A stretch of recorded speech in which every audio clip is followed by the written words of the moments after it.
Hello there and welcome to my YouTube Bobo Bun. I'm Lisa. I'm a vintage inspired dressmaker and dressmaking teacher and go by the handle of Bobo Bun. In today's chat, I thought it'd be rather nice to talk to you about how my sewing business has evolved. It might be something you're thinking of doing, or just like me, you like to have a good old nosy behind the scenes. Know what inspired people to do what they do and turn their passion or their hobby into the thing that they do. So without further ado, I am going to introduce you first of all to Bobo. She is the namesake for Bobo Bun. Now I feel rather ashamed showing you Bobo in this sorry state. Sorry, I have patched up one of her feet, but she just keeps weathering. The wool's so old and yes, I think she needs to go on the repair shop. I have been told that I'd probably make people cry if I took her on the repair shop, but she is a year younger than me and she is one of my most beloved. I very rarely cuddle her now because I just don't want her to fall apart. Little jumper there.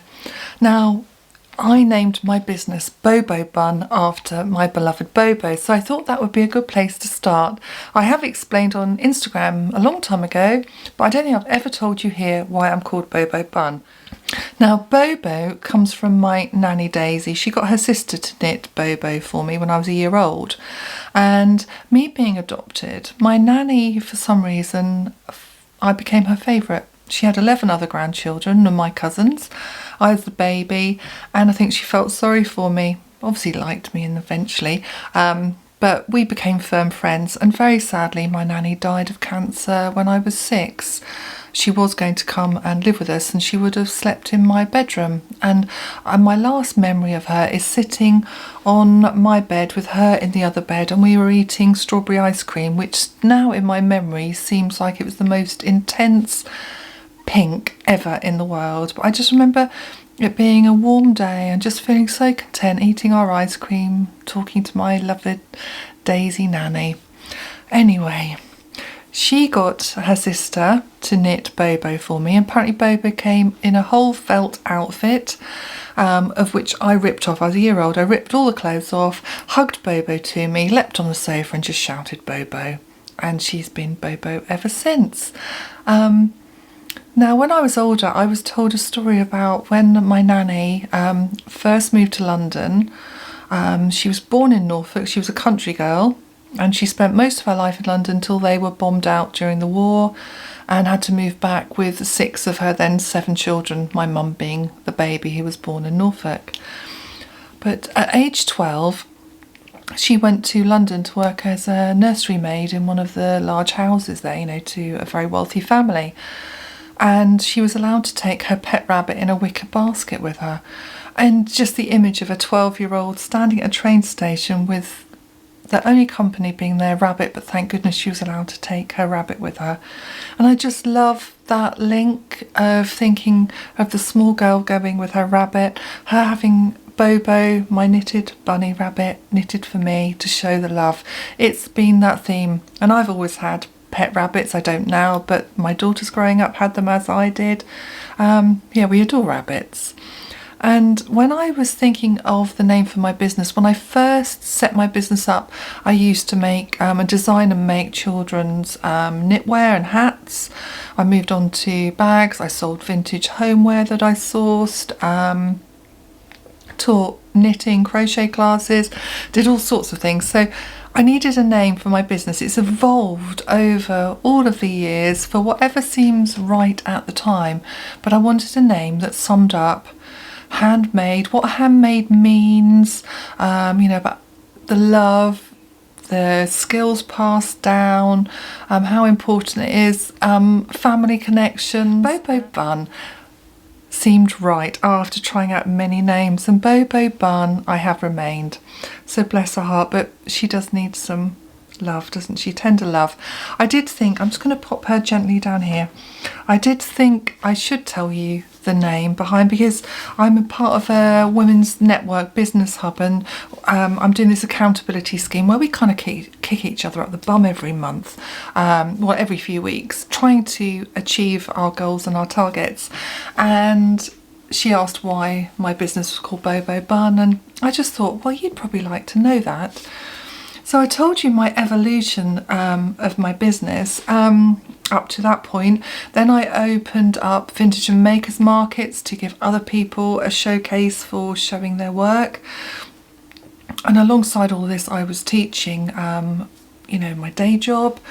But I did that sort of 3 days a week. And then slowly I started to take on dressmaking commissions. I mean, I've sewn my entire life, but I didn't bring the dressmaking into what I did.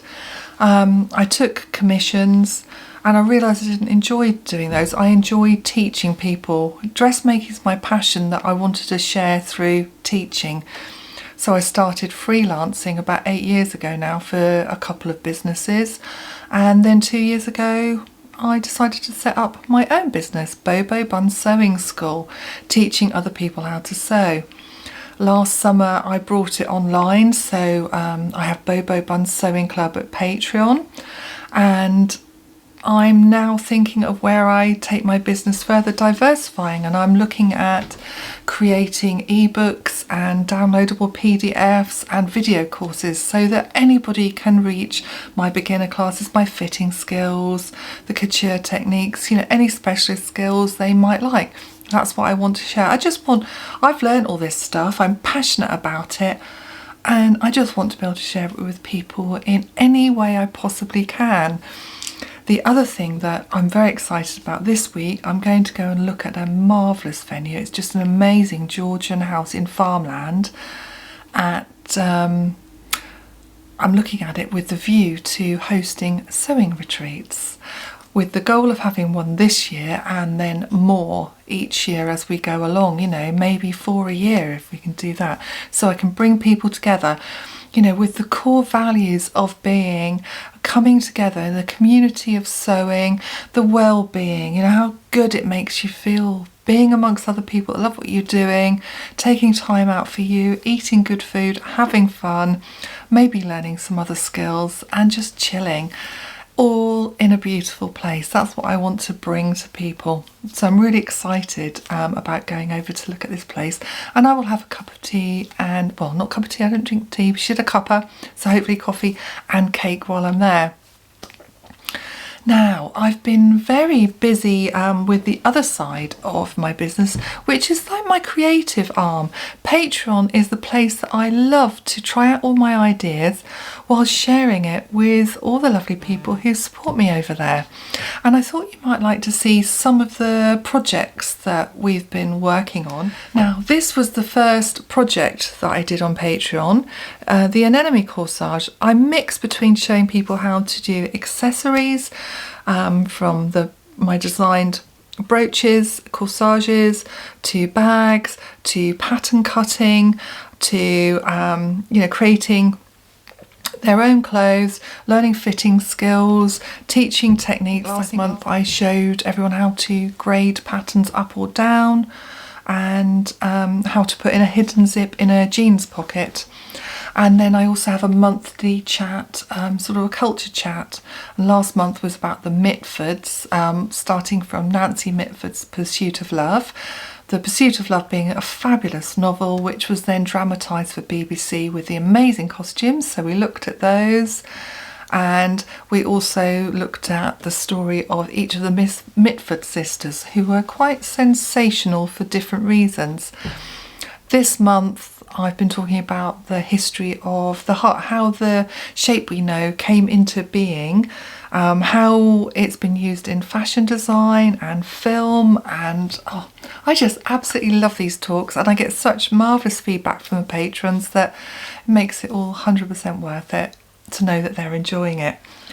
I did a whole month on fitting skills for the bodice, and that was really involved. I then designed the Bianca dress based on a 1947 dress, a pattern that I saw in a magazine, and this one then led to the talk about Dior, the new look, the London look, the response to Dior's new look in America and Britain. I showed my patrons how to draft a patio skirt, which I absolutely loved. And the bonus project, I designed the Betty bodice, which has become one of my most made projects. I absolutely love this pattern. I'm so thrilled with it. Here we've got one in this glorious fabric here. It has a keyhole opening and a tie neck. Here it is in black, which never shows up as well, but with the full tiered skirt, the patio skirt, which is super swishy. In November I showed my patrons how to pattern cut a bolero, which I named the Elsa bolero after Elsa Schiaparelli, who was very fond of adding a bolero to a lot of her designs. And I made it in this absolutely amazing silver velvet, and then it's lined with a silvery satin crepe, and it's got these sleeve pleats around the cuff, and then the raised head, and you've got shoulder darts. It's got a whole shoulder dart here for the shaping, and it's curved at the bottom with a bust dart. So soft, I absolutely love this. And the bonus project at the end of that bag called the Dorothy bag, to match it, again in silver velvet with these tassels. And I'd already made a prototype the year before while I was planning out my Patreon in this glorious vintage fabric here. I love this blush pink and black. It's all embroidered, and then it's got the black tassels on here, and then it's lined with a blush pink velvet. So I've got these two lovely little bags here. They're called the Dorothy bag. For Christmas I shared various projects, but the first one was my poinsettia corsage, and here's the traditional red one, how that sparkles and shines. I just love these. They just really cheer up Christmas outfits. And then I made colours in a lovely blue, pinks, and you know, a paler pink, you know, with the gold and all the other sequins on. So I absolutely love designing for my Patreon, and I know I'm going to love all of the other things that I will be doing with my sewing world. It's the fact that it just keeps evolving. You know, every time you have an idea, you go out and try it. I've got my face-to-face classes, which I teach every week, and you know, then I add new courses on. I'm starting some new beginners in March. I do monthly workshops, whole day workshops teaching a specific skill. So I think really time for me sewing becomes less and less, but all of this creativity just feeds my soul. I love seeing what everyone's up to and doing, and yeah, bringing content to people. So I hope you found that interesting, this little behind the scenes of how I got to where I am with my sewing business, how I made what I dreamt of become a reality. I absolutely love it. I can't imagine doing anything else, and life's too short not to do the thing that you love. If you have a dream, please try and do it. It is doable and workable. You'll find a way. If you enjoy my videos, please subscribe, please comment and like. The likes all help my channel. It makes it easier for other people to find my content. Next time I join you, I will be showing you what I'm doing with the black coat that's kind of hiding behind me. But at the moment, parts of it are for the Patreon project that I'm doing this month, so I can't share with you or talk about it, but I will be catching up with all my sewing makes, and I think I need to put some questions out there for the type of content that you'd like to see, because I've always got ideas, but maybe you've got some more ideas of the type of things you'd like me to share with you. So I'm always open to suggestions. So until I see you here next time, thanks so much for joining me today, and I shall say goodbye to you. Bye-bye.